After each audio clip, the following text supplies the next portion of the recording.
तस्य मुरारी समर्च्या तस्य यमः किम कुरुते चर्चा। और गीता स्वयं कहती है स्वल्पमप्यस्य धर्मस्य त्रायते महतो भयात्। इस धर्म का थोड़ा सा भी अंश आपको बहुत बड़े भय से बचाता है। अब वो क्या कारण है कि गीता इतनी लोकप्रिय है? जैसे सर्वोपनिषद तो उपनिषद है, उपनिषद से ही गीता का जन्म हुआ है, लेकिन गीता इतनी लोकप्रिय क्यों है? मुझे 4 कारण दिखते हैं मोदी जी। पहला कारण यह है कि गीता संघर्ष का शास्त्र है और आज हम लोग संघर्ष की परिस्थिति में हैं। हम उपनिषद का बिल्कुल वातावरण अलग था, बैठे हुए आराम से हिमालय की किसी पर्वत चोटी पे आश्रम में, लेकिन गीता में तो वहां युद्ध शुरू हो रहा है, शंख बज चुके हैं, पक्षपात तैयार हो रहे हैं उसके बीच में। तो ये याद रखा जाए कि कुरुक्षेत्र केवल हरियाणा में एक स्थान नहीं है, हम सब के अंदर कुरुक्षेत्र है। हमारे अंदर ही दैविक और आसुरिक शक्तियों का युद्ध हो रहा है, इसलिए हम लोग संघर्ष में, और आजकल विशेषकर संघर्षमय परिस्थिति में है, इसलिए ये हमें बहुत आकर्षित करता है, पहला कारण। दूसरा कारण ये है कि भगवत गीता के गुरु का विलक्षण स्वरूप, हर एक उपनिषद के गुरु हैं, आप जानते हैं, याज्ञवल्क्य हैं, जनक हैं, अंगिरस इत्यादि हैं, लेकिन यहां तो भगवान श्री कृष्ण स्वयं है। कस्तूरी तिलकम ललाट फलके वक्षस्थले कौस्तुभम नासाग्रे नवमौक्तिकम करतले वेनुम करे कंगनम सर्वांगे हरिचंदनम च कलयन कंठे च मुक्तावलीम गोप स्त्री परिवेष्टितो विजयते गोपाल चूड़ा। जहां कृष्ण स्वयं गुरु हो उसका तो आकर्षण होना ही है, बड़ा मुश्किल। तीसरी बात मोदी जी, जो गीता में गुरु और शिष्य का एक अद्भुत संबंध है वो मैंने और कहीं नहीं देखा। जब विराट स्वरूप दर्शन हो जाता है, अर्जुन प्रणाम करते हैं, तस्मात् प्रणम्य प्रणिधाय कायम प्रसादयाम, तो हम ईशमीडुम, मैं साष्टांग करता हूं। किस प्रकार का व्यवहार मांगते हैं? पितेव पुत्रस्य सखेव सख्यु प्रिया प्रिया ऋषिदेव। देखिए कैसी अद्भुत बात है, पिता पुत्र का प्यार, सखा मित्र का प्यार और प्रिय प्रियतम का प्यार, तीनों का सम्मिश्रण जो है वो संबंध है कृष्ण और अर्जुन का।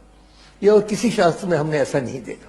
ये भी एक कारण है कि हृदय स्पर्श करती है हमें, क्योंकि वो कहीं ऊपर से ऑर्डर नहीं दे रहे हैं, हमारे साथ बैठे हैं, हमारे साथ रथ में बैठे हैं मित्र की रूप से। और चौथी बात यह है सार्वजनिक व्यवहारिकता। गीता किसी एक वर्ग, किसी एक वर्ण, किसी एक धर्म, किसी एक देश तक सीमित नहीं है। ईश्वर सर्वभूतानां हृदयेषु तिष्ठति, हर एक प्राणी के अंदर भगवान का निवास है। ये हमारे वेदांत का मंत्र है, ऋग्वेद का बहुत हमारे संस्कृति का मूल मंत्र है। एकम सत विप्रहा बहुधा वदंती, सताई एक है, उसे कहने के अलग अलग मार्ग है।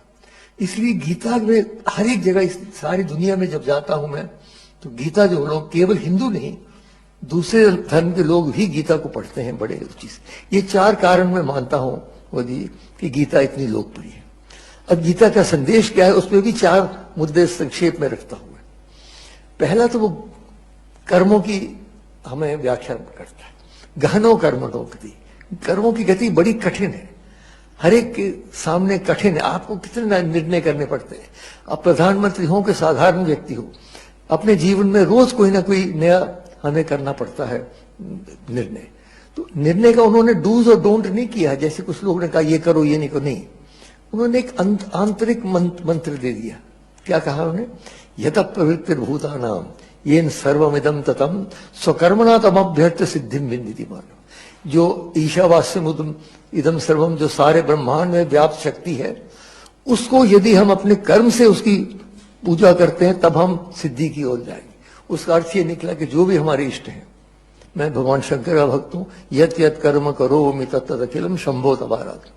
कृष्ण हो, दुर्गा हो, माता हो, जीसस हो, मोहम्मद, जो भी हो, अगर आप सच्चे दिल से समर्पण करते हैं कर्म को, फिर आप गलत कर्म नहीं कर सकते। कि जो ही गलत कर्म करना शुरू किया आपने, आपको लगेगा ये तो मैं उनको नहीं समर्पित कर सकता। तो ये उन्होंने मंत्र दे रखा है कर्म का। दूसरी बात, उन्होंने एक संयुक्त योग की बात की है। हमारे संस्कृति में आप तो जानते हैं 4 प्रमुख योग हैं, ज्ञान योग है, भक्ति योग है, कर्म योग है, राजयोग है। अलग अलग इनके शास्त्र भी है, लेकिन गीता में 700 श्लोक के अंदर चारों योग की उन्होंने व्याख्या की है। और जो जैसे ज्ञान योग नहीं ज्ञानेन सदृशम विप्रमिह विद्यते, और भक्ति योग तो है ही, जहां कृष्ण होंगे भक्ति भक्ति होगी। और कर्मयोग की मैंने बात कही। राजयोग के बारे में भी मोदी जी अगर आप पढ़ें, पर्याप्त उसमें सामग्री है, कैसे बैठना चाहिए, कैसे श्वास लेना चाहिए, कैसे ध्यान देना चाहिए। तो चारों योग सम्मिश्रित योग। तीसरी बात, संयुक्त आश्वासन। बड़े आश्वासन देते हैं मोदी जी। यदा यदा हि धर्मस्य ग्लानिर्भवति भारत अभ्युत्थानाम धर्मस्य तदात्मानं सृजाम्यहं परित्राणाय साधूनां विनाशाय च दुष्कृतां धर्म संस्थापनार्थाय संभवामि युगे। और कौन्तेय प्रतिजानीहि न मे भक्त प्रणश्यति। लेकिन अब मैं एक नई बात कहूंगा। वो जो आश्वासन, आप अगर आश्वासन देते हैं कोई लोकसभा में, तो 1 साल के बाद लोग कहेंगे प्रधानमंत्री आपने आश्वासन दिया था, पूरा कीजिए। तो श्री कृष्ण को ऐसे ही जाने थे, बांसुरी बजाते बजाते आश्वासन दे के निकल जाए। बांधना है उनको कैसे बांध सकते हैं? भक्ति से ही बांध सकते हैं, और तो कोई तरीका है नहीं। और एक और बात मैं कहूं, मोदी जी शायद पहली बार आपने सुना हो, अगर हमें भगवान की आवश्यकता है तो भगवान को भी हमारी आवश्यकता है, याद रखिए। मानव की सहयोग के बिना भगवान का कार्य पूरा नहीं होता। नहीं तो सुदर्शन चक्र था, चला लेते, युद्ध खत्म कर लेते। नहीं, क्यों अर्जुन के पीछे पड़ रहे? खड़े हो जाओ, निमित्त मात्र, मैंने सबको मार रखा है, खड़े हो जाओ। खड़े क्यों? क्योंकि हमारे सहयोग के बिना उनका कार्य पूरा नहीं। श्री राम ने भी जब चढ़ाई करनी थी श्रीलंका पर, तो अयोध्या से कोई नहीं आया। वहां के जो वनवासी है, और बहुत प्रगतिशील वनवासी है, ये दुर्भाग्य है कि हमारे उत्तर भारत के कवियों ने उनको वानर कह दिया, तो लोग समझते हैं वानर है। वानर नहीं है, बहुत ही प्रगतिशील। उनके देखिए कितनी बड़ी राजधानियां थी। तो इसलिए वो सब इकट्ठे किए, वो सेना बनी, तब जाके उनका कार्य पूरा हुआ। तो इसलिए हमें भगवान को बांधना है।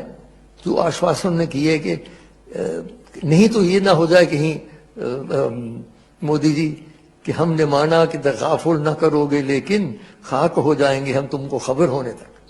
वो आश्वासन देके जो चले गए बांसुरी बजाते बजाते, तो हम सब यहीं रह गए। और चौथी और अंतिम बात मैं कह रहा हूं, संयुक्त समर्पण।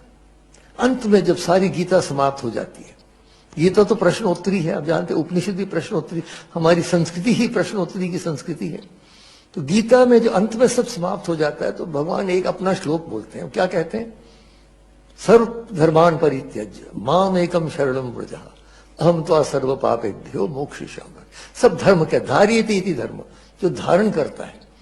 कुछ तो समझते हैं कि उनका धन धारण करेगा, कुछ समझते हैं उनकी विद्या धारण करेगी, कोई समझते हैं उनकी सत्ता धारण, अंततो गत्वा दैविक शक्ति ही धारण कर सकती है।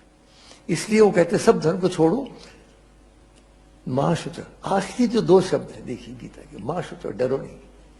जैसे एक अंधेरे कमरे में बच्चा चल रहा हो तो मां पीछे कहते डरो नहीं बेटा, मैं पीछे। तो कृष्ण कह रहे हैं मैं हूं ना।